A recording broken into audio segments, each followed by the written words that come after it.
आप भी उन लोगों की कैटेगरी में आ जाएंगे जो जनता को परेशान करने में लगे रहते हैं। आप ईमानदारी से अपने कर्तव्य का पालन करेंगे, जनता की सहूलियत करेंगे। यदि जनता आपके यहाँ पहुंचेगी तो आप उसके साथ सम्मान का व्यवहार करेंगे। यह संकल्प लेकर, मेरी आवाज सुन रहे हैं आप लोग ना? सभी चयनित अभ्यर्थी लोग कहाँ रजिस्ट्रेशन होता है? सुन रहे हैं ना?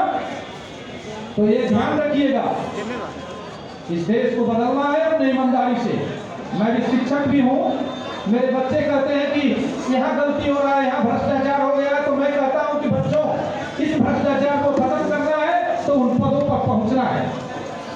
आप मेहनत करके इन पद को प्राप्त किए हैं और ईमानदारी से काम करेंगे। जय हिंद, जय भारत। एक बोल दीजिए जरा, लगे कि इस हाल में नौजवान हैं,